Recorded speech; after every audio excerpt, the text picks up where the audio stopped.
Otasansan Radio and TV.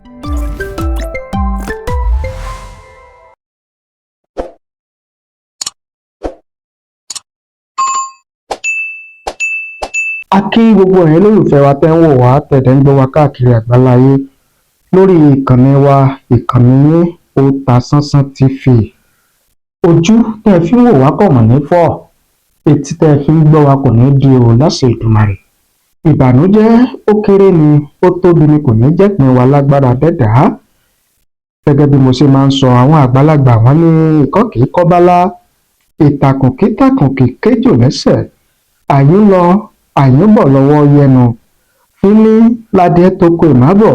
Àwọn àti yín á mọ̀ lọ́re o, àwọn àti yín á mọ̀ bọ̀rẹ̀, àwọn ajogun wọn ò ní lágbára lórí ìṣẹ̀dá wa lágbára dẹ́dà.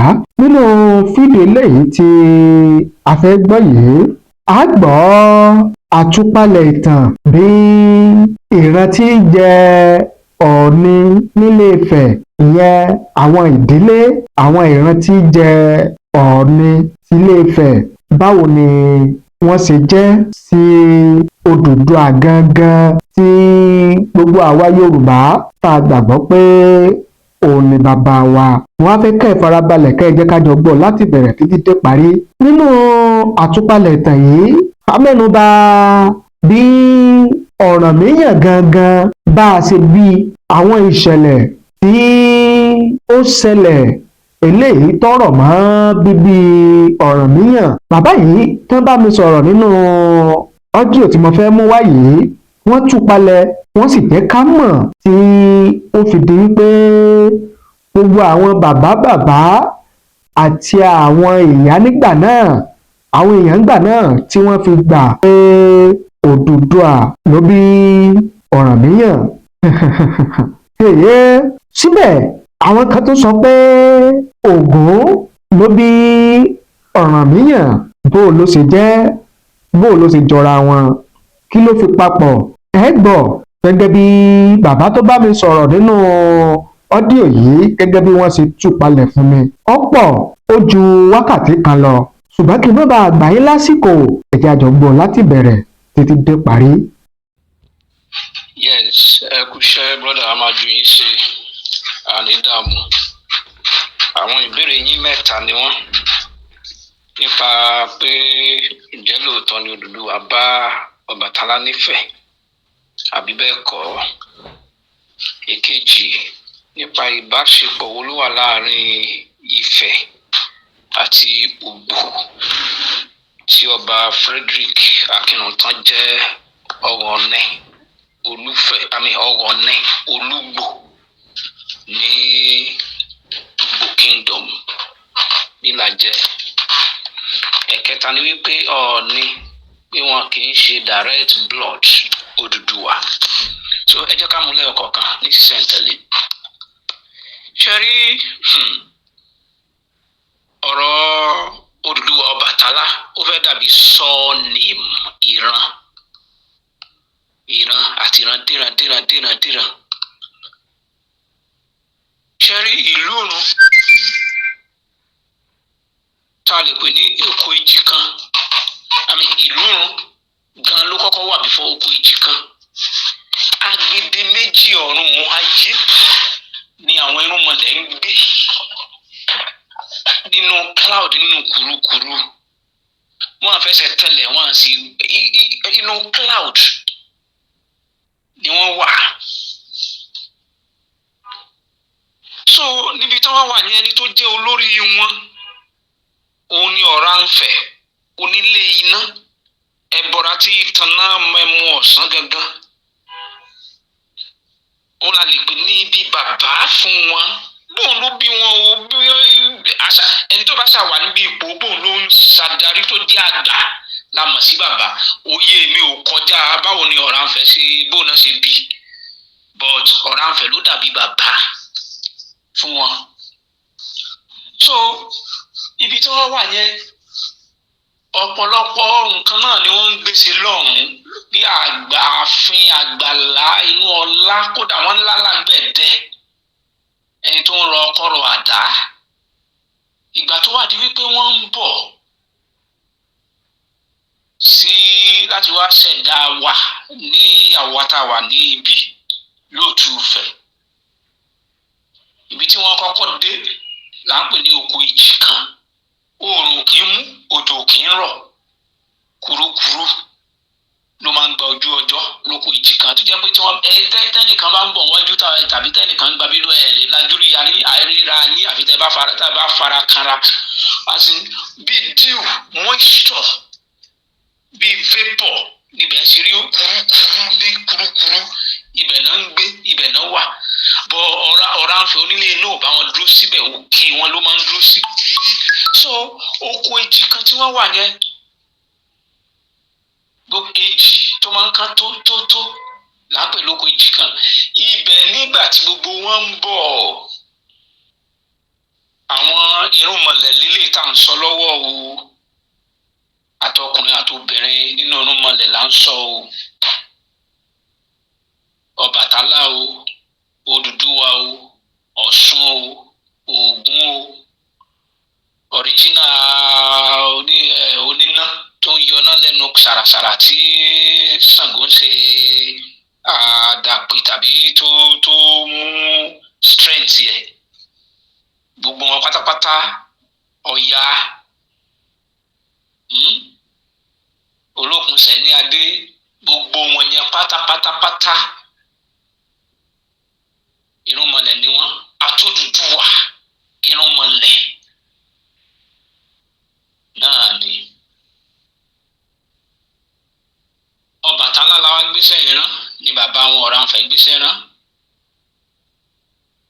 Ṣùgbọ́n nígbà tí wọ́n ń bọ̀ lójú ọ̀nà Ògún ló ṣáájú tó kó àdá ọkọ́ gbogbo ẹ̀ tó fi ń yẹ ọ̀nà fún wọn. Òun kọ́ ló lórí o, òun kọ́ ló gba agbára lé lọ́wọ́ láti lọ ṣẹ̀dá ayé o, Odùduwà ni o. Ọbàtálá ni o. Ṣùgbọ́n wọ́n ti kọjá sí ṣé àwọn pé ìrìnàjò tí ì ṣe ìrìnàjò ọdún kan ọdún méjì àsìkò tá à ń sọ yìí wọ́n máa ń lo 500-1000 years láyé kò wọ́n yìí dàgbà bọ̀rọ̀. So nínú nǹkan tí tá a bá nínú original history of Ife bí àràbà àgbáyé àti Ọ̀ọ̀ni bí wọ́n ṣe fi àdá àgbà kọ́ ẹ̀ bí wọ́n ṣe documentation ẹ̀ ní 1917 to 1919. That was after tí àṣírí tú sí àwọn òyìnbó lọ́wọ́ pé àṣì Ọ̀yọ́ àti àwọn Aláàfin ní bàbá àṣì wọ́n ní ẹni tó jù wọ́n lọ nígbà tí bàbá Adélékàn jáde lọ parí ìjà Ẹlẹ́pẹ̀ àti Àkàrí gbòǹgbà yẹn. So original ìtàn Ilé Ifẹ̀ gangan jáde ní 1919. Now bí wọ́n ṣe wá tó di wípé Ọbàtálá sùn lọ lójú ọ̀nà nígbà tó mẹ́mu yó tí Odùduwà gbé tó wọnú àpò tí àṣẹ àtàwọn nǹkan tán fún Ọbàtálá bó ṣe kó nìyẹn ló fi ṣáájú Ọbàtálá. Ṣẹ́rí agbègbè tí nǹkan yẹn ti ṣẹlẹ̀ nínú ìwádìí ìwọ̀nba tí mo ṣe ó dàbí bàbá Kogi torí ní ayé àtijọ́ gbogbo ibi tí Kogi máa kókó mọ́bi tí Èkìtì wà omi pọ̀ ń bẹ̀ gan omi wà ń bẹ̀ ẹ máa gbé lọ sọ́nà lọ́kọjá omi ibi tí omi wà ní. So eré àbẹ̀yẹ wá sí àárín agbègbè inú Èkìtì nínú ìwádìí wá sí Àkúrẹ́ Ọ̀bà Ilé side ní oko ìjì kan wà. Ṣùgbọ́n kò tí ì sí ìlú tó ń dúrúkọ kankan. Oko ìjì kan ni from there ànáṣẹ wá sí àwọn tí irúnmọlẹ̀ ni mò ń sọ yẹn. Ṣùgbọ́n a gbọ́ wípé ayé àkọ́kọ́ yẹn omi ló parun. Àwọn irúnmọlẹ̀ tó máa sá wọnú omi lọ ẹni tó máa sá gbá bí lọ gbá tán lọ kankan àtàwọn tí wọ́n ti ń jẹ́ ọmọ ènìyàn ìwọ̀nba àwọn tí wọ́n ríra wọn àtọ̀pọ̀lọpọ̀ tó yè tán bọ́ sókè bọ́ sí gbá bọ́ sí gegele tí wọ́n survive deluge yẹn ló ṣẹ̀ wá di Ifẹ̀ òòyè lágbo. Àwọn tí wọ́n yè Ife that survived the deluge. Ife Ooniilagbo. So fast forward. Ọ̀pọ̀lọpọ̀ àwọn ẹ̀dá ènìyàn tí wọ́n yè yẹn. Ṣé àwọn pé nílẹ̀ Yorùbá ń gbà mí like nsìn èmi ń sìn a máa ń kí wa pé ọmọ lílu ọ̀rọ̀ lẹ́wẹ̀ẹ́ òbí ìjì ní òrìṣà ìran bàbá ńlá wa. Ó máa ń ní ẹbọra tí ìdílé kọ̀ọ̀kan mọ́ ní tàbí àwọn bíi nǹkan tán ṣáà tán rọ̀ mọ́. Àwọn ìdí, àwọn ìran, àwọn Ọbàtálá tàbí àwọn tí wọ́n ń jẹ́ orúkọ mọ́ Ọbàtálá irúnmọlẹ̀. Àwọn náà pera wọn ní Ọbàtálá àṣùmàbìn. Kí àwọn orúkọ irúnmọlẹ̀ yẹn má bàa parun. Ọbàtálá wà. Ìdílé tí wọ́n ti tó jẹ́ ti Odùduwà. Tán pè ní àtẹ̀wọ̀nrọ̀ dàtí níbi oko ojì kan tán wà ní ìlúrun níbi tí mo sọ pé bínú fáwọn cloud náà ń gbé. Tán bá fẹ́ sọ̀kalẹ̀ tán fẹ́ wá oríṣiríṣi nǹkan ni wọ́n ń lò. So Odùduwà ń tiẹ̀ nínú ìran àwọn irúnmọlẹ̀ wọ́n pè ní àtẹ̀wọ̀nrọ̀ torí pé òun rọ̀ gíga wá sálẹ̀. Èmi ò sọ̀rọ̀ nípa Odùduwà ilé tó jẹ́ Olúfẹ́ o. Irúnmọlẹ̀ nìyẹn o. So ọ̀pọ̀lọpọ̀ àwọn bàbá irúnmọlẹ̀ yẹn náà ni ọ̀pọ̀lọpọ̀ ìran àtàwọn èèyàn tán padà wá lẹ́ẹ̀kejì Ife Ooniilagbo ni wọ́n ń bá jókọ. Ife Ooniilagbo tán ń bá jókọ yẹn tí wọ́n ń jókọ àwọn òòṣà ńlá yẹn láṣẹ tí wàá rí ìdílé àwọn Ọbàtálá Odùduwà ilé ìtàn kankan. Now.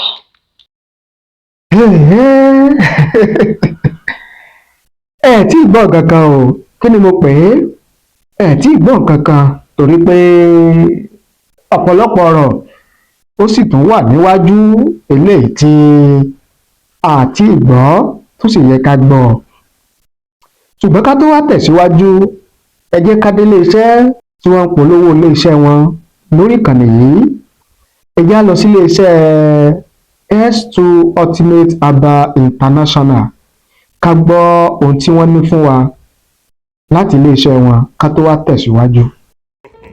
ọ̀rọ̀ ẹ̀jẹ̀ nínú ara ó ṣe pàtàkì fún gbogbo ẹ̀dá nítorí pé ìlera òun lòògùn ọrọ̀ ṣètọ́jú ẹ̀jẹ̀ rẹ pẹ̀lú S2 Ultimate Herbal Mixture for the management of high blood pressure.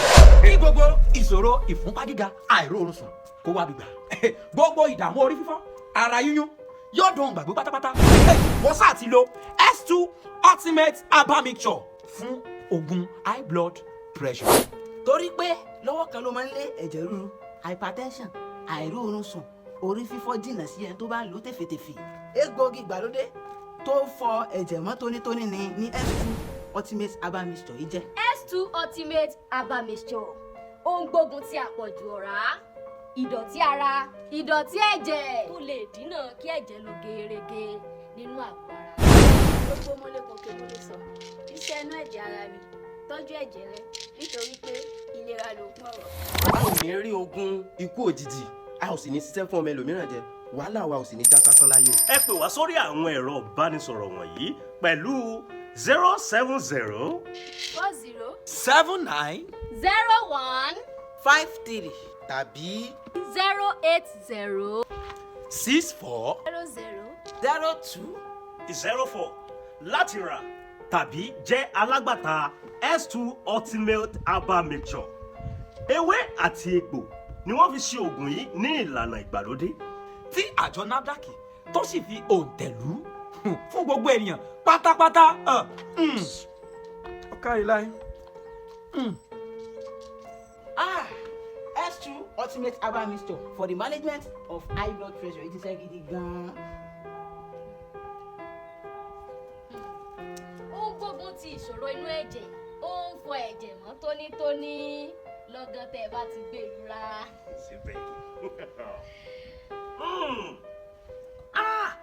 S2 Ultimate Herbal Mixture yìí gangan ni dán tí ń já nígbà lọ́wọ́ high blood pressure lọ́gán tí ẹ bá ti gbé ìrora.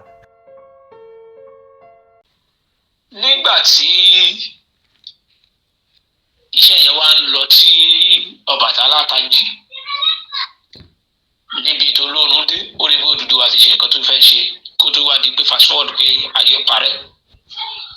nígbà tí wọ́n bẹ̀rẹ̀ sí ṣe ìjọba pé yes a ti padà dé a ti dé èèyàn ìyẹn ó sọ̀rọ̀ 1000 or 2000 years ó sọ̀rọ̀ pé wọ́n ti dé èèyàn ilẹ̀ ti fẹ̀ tí wọ́n wá bẹ̀rẹ̀ ìjọba alákọ̀ọ́kọ́ àwọn mẹ́ta ni wọ́n kọ́ jẹ́ the most ancient dynasties.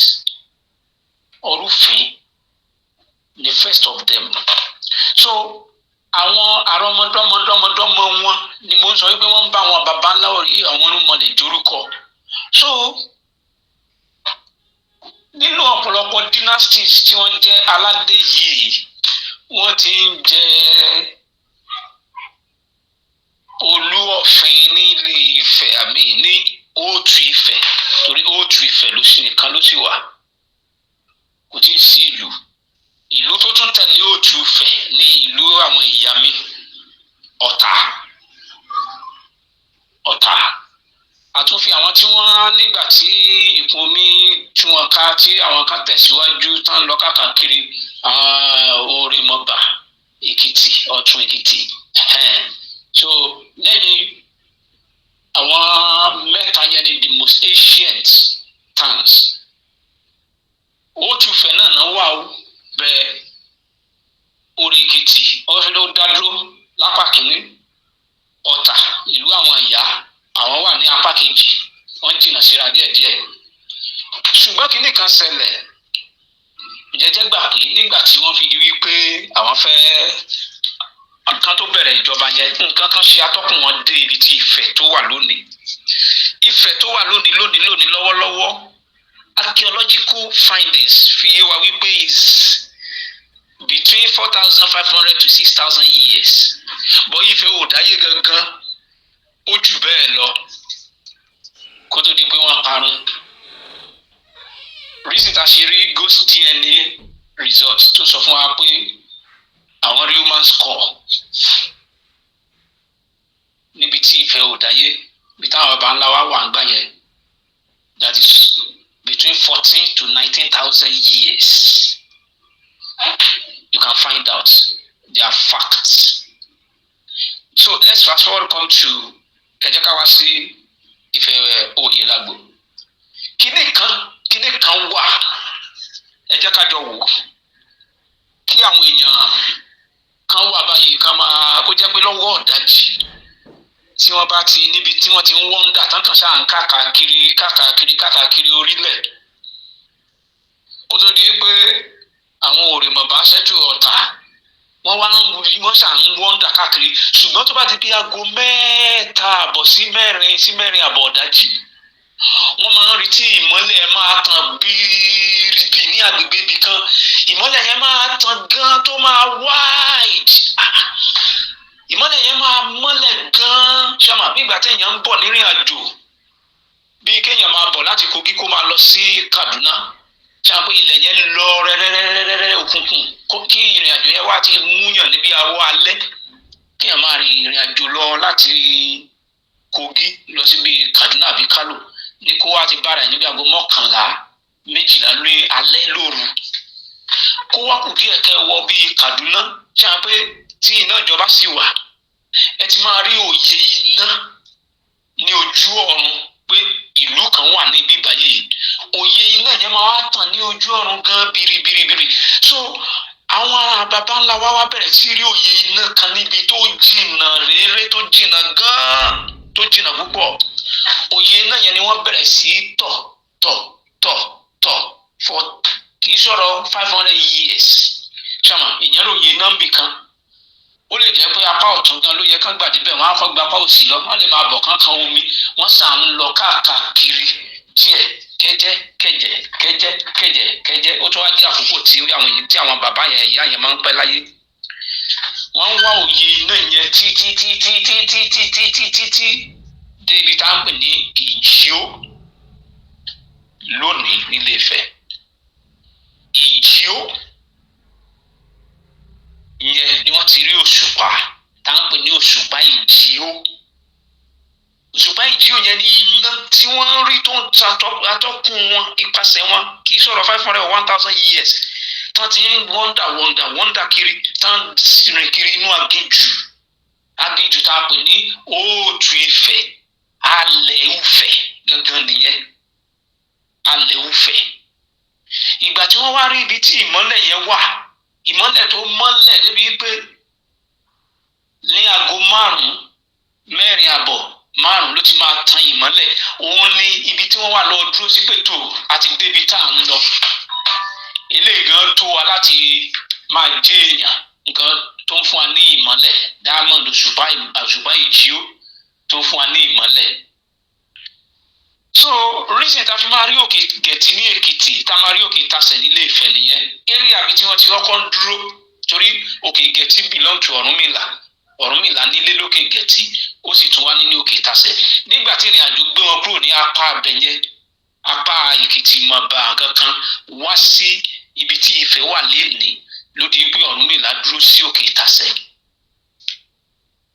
Ìmọ́lẹ̀ yìí ló fà á tá a mọ̀ kí Ifẹ̀ ní ibi tí ojúmọ́ ti mọ́ wá, torí pé ní nǹkan bíi 3:30 4:30 ni òṣùpá ìjíó máa bẹ̀rẹ̀ sí ràn, láwọn yẹn fi máa mọ̀ pé ilẹ̀ ti ń mọ́ o, ọ̀yẹ́ ti là. Òṣùpá ìjíó yìí provided light for the whole world that traded at Ejigbo-Mekun market. Ọjà Ejigbo-Mekun jẹ́ ọjà tó jẹ́ ọjà àgbáyé, kì í ṣe ọjà Ifẹ̀. Ọjà Ifẹ̀ ní Ejigbo-Mekun jẹ́, ṣùgbọ́n gbogbo orúgun mẹ́rẹ̀ẹ̀rin àgbáyé ni wọ́n ti wá máa ń ná ọjà Ejigbo-Mekun. Àtẹ̀dá ènìyàn àtẹ̀bọ́ra àti kò sí ènìyàn sẹ́ranko. Nígbà tí ó máa di pé wọ́n dá ọjà Ejigbo-Mekun sílẹ̀, torutoru náà ná nítorí pé òṣùpá ìjíó wà fún wọn tó jẹ́ bí light. Ìgbà tí wọ́n máa dá ọjà Ejigbo-Mekun sílẹ̀, ọlá Ifẹ̀, ọlá Ọọ̀ni ti tóbi débi wípé ní ayé àsìkò Mẹ́sà Músà, ní ayé àgbìgbà tí Catalan Atlas, ṣẹ́rí tẹ́ bá fẹ́ gbòòtọ̀ ọ̀rọ̀ ń pa ìtàn Ifẹ̀ gangan ní ìgbà tí Ifẹ̀ wà, ẹ lọ kàwé táwọn Malians tí wọ́n kọ tàbí àwọn Arabians tí wọ́n kọ. The Malians, the Arabians, the Ethiopians, Egyptians, àwọn yẹn ló lè sọ ń pa ancient Ifẹ̀ empire. Ọlá Ifẹ̀ empire tóbi nígbà náà débi pé gbogbo àwọn máàpù ayé àtijọ́ thousands of years ló sọ̀rọ̀ ń pa Ifẹ̀. Àwọn èèyàn kan sọ wípé Ọọ̀ni ẹrú Ọọ̀ni wọn àyè jẹ́ Ọọ̀ni láti ilẹ̀ kíní kan, irọ́ o. Màá ṣàlàyé nǹkan tó ń di Ọọ̀ni fún yín sí. Ọọ̀ni yẹn gan àpájẹ èdè ní kì í ṣe Ọọ̀ni. Èdè alẹ́ Ifẹ̀ ní bẹ̀rẹ̀ pẹ̀pẹ̀ ní glottal consonant th, Ọọ̀ni rìṣà, Ọọ̀ni ó túmọ̀ sí ọ̀wọ̀ reference. Ọọ̀ni rìṣà, ẹni tó jẹ́ pé òrìṣà ti wá ní, the most revered, the most respected, ọ̀wọ̀, that we can say ọ̀wọ̀. Tá bá sọ pé èèyàn ní ọ̀wọ̀ lára, ibi tá a ti rí tá bá sọ pé èèyàn fẹ́ ṣoògùn ọ̀wọ̀ ni àwọn kan bí sọ pé lágbájá yìí nídìí láti ní ọ̀wọ̀, ó lọ́wọ̀ lára, ó lóògùn ọ̀wọ̀ àtàbí ó fẹ́ ṣoògùn ọ̀wọ̀. Ẹni ọ̀wọ̀ tá a fún ní ọ̀wọ̀, ẹni tá a bọ̀wọ̀ fún jù lọ ní orí ilẹ̀ àgbáláyé ló ń jẹ́ Ọọ̀ni rìṣà. Àwọn ará ìlú ìgòdòmígòdò wọ́n á ní pé Ọọ̀ni lúfẹ̀. So ìbẹ̀rẹ̀ pẹ̀pẹ̀ ní táìtù Ọọ̀ni ti wà fáwọn tó ń dé adé ní alẹ́ Ifẹ̀. Àwọn Ọọ̀ni wọ́n lò bí Ọọ̀ni yẹn bí personal title. Wọ́n wò pé Olúfẹ̀ Ọọ̀ni, ẹni ọ̀wọ̀ tiwa ní òbí ìgbà tó fi ń ṣàpèjúwe Olúfẹ̀. Èdè àpèjúwe bó ṣe tó láǹpẹ̀ ní Ọọ̀ni, ọ̀wọ̀. A tún lè sọ wípé spirit, ẹ̀mí tó ń gun alágbára tó wà nínú ẹni tó jẹ́ Olúfẹ̀, Ọlọ́fin ní Ọ̀wọ̀ tá a fi wọ̀ lára so gbogbo ẹ̀ náà tá a bá mú lọ sọ́tún lọ́sì ìkankan náà ni pé ẹni ọ̀wọ̀ the most revered, the most adored, the most respected is Ọ̀wọ̀ni rìṣà. Kí ló fà á tí Ọ̀wọ̀ni fi wá di rìṣà, òrìṣà tán fi kún ni wípé lálẹ́ Ifẹ̀ àwọn irúnmọlẹ̀ wa àwọn òrìṣà àkọ́kọ́ ní kùtùkùtù tí mo ń sọ yẹn wọ́n sì máa ń wá sí àmójútó àwọn adarí oorun ṣùgbọ́n ẹ̀ lè rí wọn spirit ni wọ́n. Ẹnikẹ́ni tó bá jẹ́ Ọ̀wọ̀ni ó ní àwọn ètùtù tán máa ń ṣe fún tó máa ń ṣí lójú tó fi lè rí àwọn òrìṣà. Òun nìkan ni ẹni náà tó ní àṣẹ láti bá wọn jókòó communicate pẹ̀lú wọn on our behalf. Bóyá kankan ṣẹlẹ̀ tàbá fẹ́ ojútùú sí ìdààmú kan àwọn òrìṣà yẹn àwọn Ọ̀wọ̀ni ní ẹni tí ó máa gbé bí ìgbà tó dẹ̀bi intermediary. Òun ló lórí olúkúlú kan kì í tọ̀ ni o. Òun ni òrìṣà tiwa tá a lè fojú rí ṣùgbọ́n kì í ṣe gbogbo wa gan la tó lè fojú rí. Òun ló máa ń wà incommunicado reason tó ni òfin jáde mo sọ fún yín yẹn ó máa ń wà ókè ká sọ wípé ókè wo àwọn bàbá wa tó jẹ́ àwọn àfáà ńláńlá ńlọrin ṣàǹkó ọ̀pọ̀lọpọ̀ àfáà ni wọn kì í lajú róòrùn.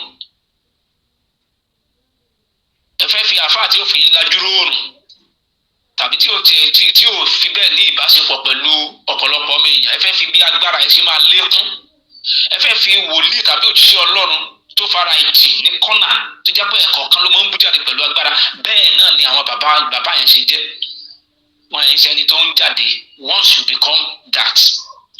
So kó tó wá di pé àsìkò máa di àsìkò Odùduwà ìdílé ìlú wọn ti fẹ̀ ìlú ti fẹ̀ wọ́n ti pọ̀ ọlá ti pọ̀ wọ́n ti di city state wọ́n ti di city state àwọn ìlú nínú ìkẹ́dù wà ní Ọ̀fà tó jẹ́ pé ibẹ̀ láti mú èdè àti ọ̀pọ̀lọpọ̀ ẹ̀yà èdè jáde tá a fi ń lágbájá ẹ̀yin o orúkọ báyìí lẹ́yìn máa jẹ́ orúkọ báyìí lẹ́yìn máa jẹ́ inú ìkẹ́dù ni àwọn orúkọ tó jáde láti inú èdè ìkẹ́dù yẹn ni àwọn bíi Ọ̀wọ̀ Oǹdó ọ̀pọ̀lọpọ̀ ìlú lẹ́kìtì ni wọ́n ti lọ ṣáájú àkókò Odùduwà. Ṣàwárí ẹni tó wá ń jẹ́ Odùduwà yẹn gangan Odùduwà gangan kọ́kọ́ ní orúkọ ẹ̀ Lérè Ọlá ọmọ Òdìdí ní orúkọ ẹ̀ ṣùgbọ́n mo fẹ́ ká wo nǹkan kan lénìí tẹ́ bá wo Ọọ̀ni rìṣà tiwa lọ́wọ́lọ́wọ́ ẹ máa rí pé wọ́n giant wọ́n fìrìn gbọ̀n wọ́n ga bẹ́ẹ̀ wọ́n sì gbọ̀nlẹ̀ bẹ́ẹ̀ ni Odùduwà àtẹ̀wọ̀nrọ̀ irúnmọlẹ̀ ṣe rí nígbà kùtùkùtù. Odùduwà àtẹ̀wọ̀nrọ̀ irúnmọlẹ̀ ó ní ọgbọ́n pé ẹni tán ní kó lọ ṣe nǹkan ó ti sùn lọ jẹ́ n kó ẹrù jẹ́ n ṣe lè jẹ́ n ṣe whatever jẹ́ kí n lọ ṣe iṣẹ́ tí baba ńlá wa Ọ̀rànfẹ̀ tó gbéra wa Ọ̀rànfẹ̀ onílé náà yẹn ni Olódùmarè wọ́n ń gbà yẹn. The same spirit, the same way tí Odùduwà irúnmọlẹ̀ àtètè dáyé àtẹ̀wọ̀nrọ̀ bó ṣe jẹ́ alákíkanjú pẹ̀lú ẹni tó ní ọgbọ́n ní Lérè Ọlá náà jẹ́ alákíkanjú àti ọlọ́gbọ́n. Ṣáájú kó tó dìgbà yẹn ó sìn gbọ̀nlẹ̀ Àrìràmọ̀kò òun ti ń jẹ́ olórí ogun ní alẹ́ Ifẹ̀ tẹ bá ń gbọ́ ìdó military base Ifẹ̀ ló ń jẹ́ bẹ́ẹ̀ ṣe pé Ifẹ̀ fight lọ sí North Africa Ethiopia lọ káàkiri Syria Leone wọ́n máa ń jagun kiri so Lérè Ọlá ọmọ Òdìdí wọ́n sọ ní alias Odùduwà ni nítorí pé ó fi gbogbo ìwà àti gbogbo akíkanjú àti gbogbo jọ Odùduwà gbà wá sẹ́yìn. Lérè Ọlá yìí nǹkan náà ó tún ní àṣẹ tó máa ń lò bọ ẹ jẹ́ ká máa mú bọ̀. Ọ̀rànfẹ̀ ò fi wọ́n sílẹ̀ síbẹ̀ o dọ̀la di bí mo ṣe ń sọ̀rọ̀ lọ́wọ́ yìí Ọ̀rànfẹ̀ ò kúrò ní agbègbè Ifẹ̀ kò fi wọ́n sílẹ̀ di bí mo ṣe ń sọ̀rọ̀ lọ́wọ́ yìí nínú gbogbo àwọn ọmọlẹ̀ pátápátá Ọ̀rànfẹ̀ sì súnmọ́ Ifẹ̀ ju wọn lọ torí pé Ọ̀rà ló nífẹ̀ẹ́ Ọ̀rànfẹ̀. òkè ọ̀rà ní abut Oranfẹ̀ ọ̀rà ló nífẹ̀ òun ló ní gbogbo wọn pátápátá. Now by the time tí wọ́n fi ń jẹ Olúfẹ̀ jẹ Ọlọ́fin jẹ Ọlọ́fin jẹ Olúfẹ̀ jẹ àdìmúlà yẹn Ọ̀wọ̀ ní rìṣà is just a particular way of extolling them láti pọ́n wọn lé àti ẹ̀mí tó wà nínú wọn tó sọ wọ́n di ẹni òrìṣà tó lè máa bá wọn irúnmọlẹ̀ sọ̀rọ̀. Ṣáájú àkókò yìí ẹ jẹ́ ń padà sí nǹkan tá à ń pè ní Ọ̀fin. Ọ̀fin ní the first seat of power ó dàbí Aso Rock. Ẹnikẹ́ni tó bá jẹ́ Olú náà ni gbogbo wọn máa ń jẹ́ Olú náà mi sọ pé olúkólú ìtọ́ ni. Olú ni ẹnikẹ́ni Olú àti ìlú the same thing náà ni. Àwọn tí wọ́n ní communities kó tó di pé Odùduwà dé ni ẹ náà ń jẹ́ ìlú. So ìkan nínú àwọn ìlú yìí tí ó bá di Ọlọ́fin náà pè ní Olú tó wà ní Ọ̀fin. Ọ̀fin is the first seat of power. Ọ̀fin lè tí mo sọ ṣáájú pé ó dàbí Aso Rock tàbí ibi pàtàkì tá a ṣe sílẹ̀ tí ìtẹ́ tá a ti ṣe lọ́jọ́ fún ẹnikẹ́ni tó bá fẹ́ jẹ́ adarí Òòtù Ifẹ̀ níbi tó máa wọ̀ nìyẹn.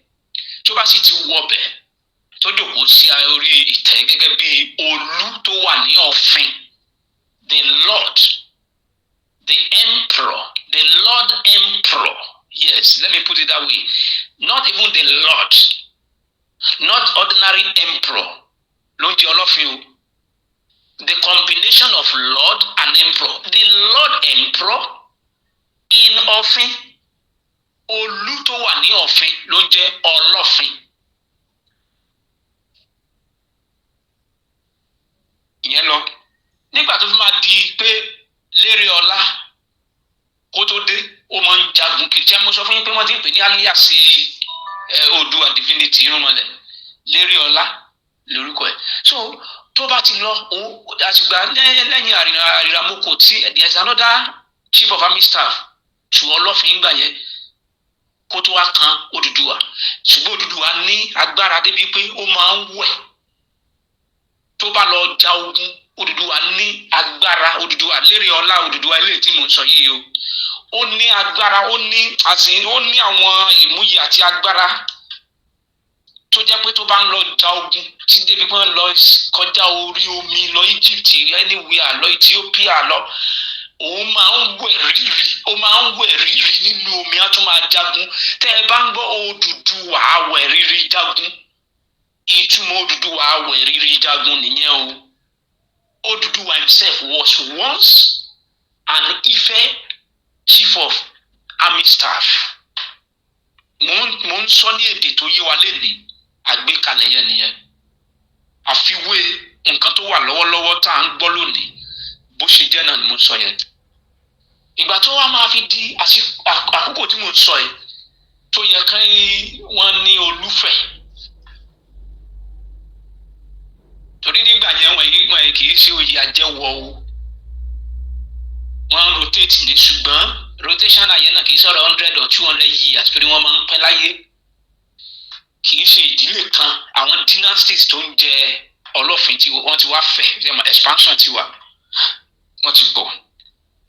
So by the time tí ó wá yẹ kí Ọbàtálá ló wà ń bẹ̀ ìran ẹni tí tó jẹ́ ìran òòṣà Ọbàtálá mo ti ṣàlàyé bí wọ́n ṣe jẹ́ tán jórúkọ pẹ̀lú àwọn irúnmọlẹ̀ tán bá irúnmọlẹ̀ jórúkọ. Ọbàtálá wà ń bẹ̀. Ẹ sì mọ̀ pé àwọn tán fi orúkọ wọn pé òrìṣà yẹn àwọn tí òrìṣà yẹn ń bá tán lè rí wọn tán bá tó jẹ́ pé àwọn ló ṣẹ̀ wọ́n ni. Tá bá sọ pé ẹni tó ń jẹ́ Ọbàtálá ní táìmù yẹn ó máa ń rí Ọbàtálá divinity Ọbàtálá irúnmọlẹ̀ àtètèdáyé kò sí rọ́ńbẹ̀ torí agbára pọ̀ ní àkókò tá à ń sọ ẹ̀. Àwọn irúnmọlẹ̀ yìí ò tí ì jìnnà. So òun ló ń tó wà ní orí oyè aládé ìṣẹ̀ṣẹ̀ ìfúnni. He was the prima inter primo bí ẹ máa ṣe lè jẹ́jẹ́ ń tu pé the first among equals.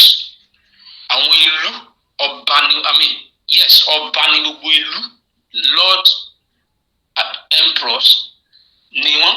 Lára àwọn náà ti máa ń mú olúfẹ̀, bọ́ ẹnikẹ́ni tó bá ti lè di olúfẹ̀ tàbí ọlọ́fin nínú wọn ó ti ju gbogbo wọn lọ, ló fà á tàbí sọ pé ìlúkèlú ìtọ́ ni tàbí olúkòlú ìtọ́ ni.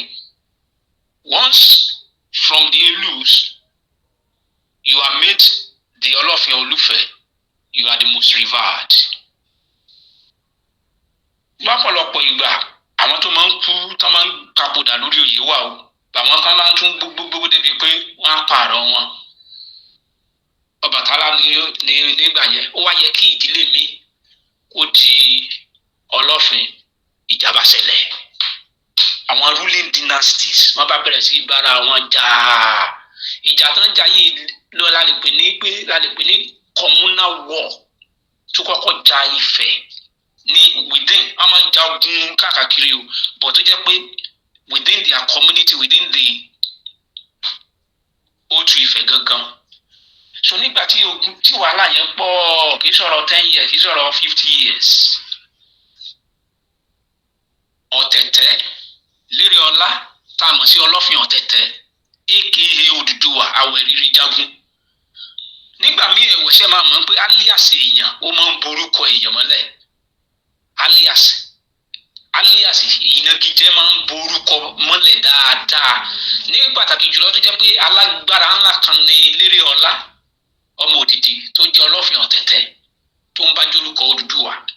So Odùduwà ni wọ́n ń pè jù, ìnagijẹ dorúkọ ní Odùduwà. So òun wá ó sì ní ọgbọ́n, ó ní òye gan-an. Bí mo ṣe ń sọ̀bọ̀, ìdí kan pín sí mẹ́ta, ìdí mẹ́ta sì pín sí bí 21. Ìdí 21 pín lọ sí bí 200 ní gbogbo wọn.